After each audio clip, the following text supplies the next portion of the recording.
Ndauya panapa kuzoannounce kuti musi weSunday swa13 we are holding a mass demonstration, but tinenge tiri mumota dzedu. Ndozvega zvandafambira chete. Musi wa13 musi weSunday, kubva musi weSunday, we want to block all roads muHarare. Road dzese dzinoenda kuPresidential State House, road dzinoenda kuZanu PF headquarters, road dzese dzinoenda kuAirport. We want to congest them with vehicles. As a demonstration, we want the president to address the problems that we have in the country as a matter of urgency. Saka isusu, we are actually going to demonstrate using our vehicles. In this way, hapana munandorowa nemapurisa, hapana munanosungwa, hapana vanorowa nemboma. So isusu basa redu, we want our president to address the issues that we have, economic issues, and also particularly impeachment. We want the president to be answerable, the president to respect the constitution and to respect the rule of law in our country.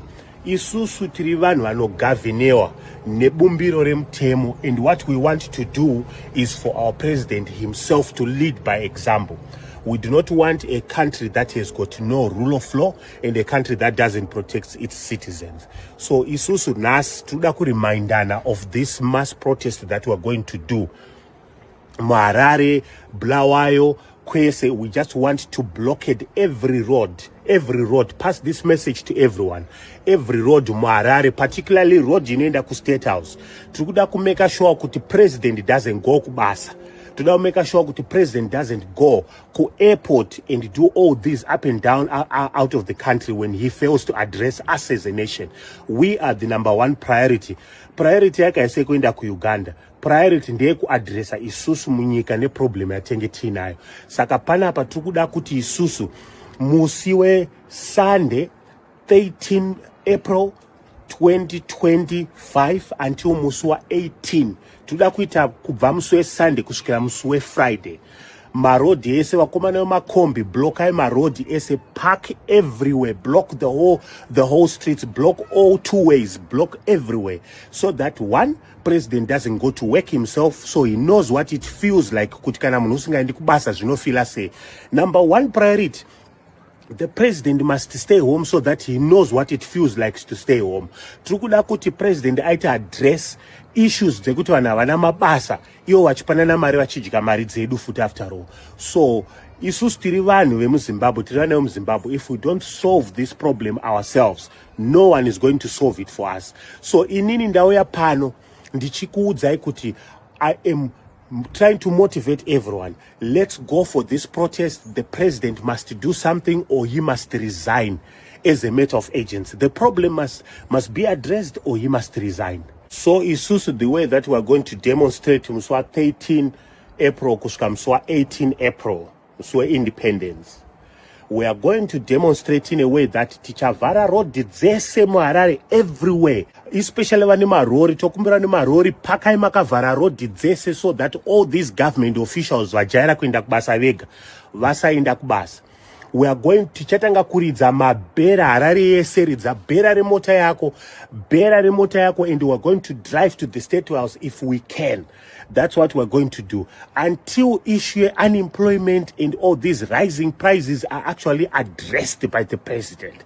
Tukuda kuvaratidza kuti isusu nyika iripo because of us. Iwo havaende kubasa vachitambirisa ma$200,000 US pagore, ma$300,000 US pagore. Iwo vega ndo vari kurarama zviri nani, iwo usina kana sendi. Saka sinotaura kuti we are going to make it impossible for anyone in the country to go anywhere. Munhu wese ane mota paka murodi, let's block all the streets in Harare, let's block all the streets in Bulawayo, let's block all the way. Vanhu vese vane marori, vese vane ma-heavy trucks, vane mabhazi, vane chichi, let's all cooperate for this week, just for this week, and change things. Let's cooperate for this week. I promise you, if we do these, things will change in our country. I know that things will change. The president must address our problems as we saw fit to be addressed to, because this is number one priority. Number one priority haisi kuenda ku Uganda kana kuenda ku South Africa kana kupi kuma meetings asina nibasa. The priority ya president is welfare yedu as a country. The president's number one priority in Zimbabwe is our welfare. Saka zvekufamba izvi zvitomboisa pasi. Let's block everywhere. Airport road yese ngaivharo. Tika protesta tiri mumota. Kana mapurisa chacho hana chanokwanisa kutita. If we protest in our cars, even the police cannot swam us. But muka protesta muri panze pemota, ndo pamunorohwa manje papo. Saka inini I'm encouraging you guys, let's do it. Kubva musi wa 13 tangai kuridza mabhera vanhu vese vemakombi musi wa 13 musi wa 14 kusvika musi wa 18 basa ndere kuvhara road potonoti vanopinda nepi vharai maroad ese. This is our protest and tiri kusvika kustate house nayo protest iyoyi. Either two things, the president must resign or he must address issues, the incompetence and non-employment in Zimbabwe, because you vanotambirisa nama $200,000 per month vachigara zvakanaka asi iwo hauna kana $1. Ndo zvatukuadresa izvozvo. Your one and only Manjes the Anunnaki, the royal bloodline, aka the drone commander.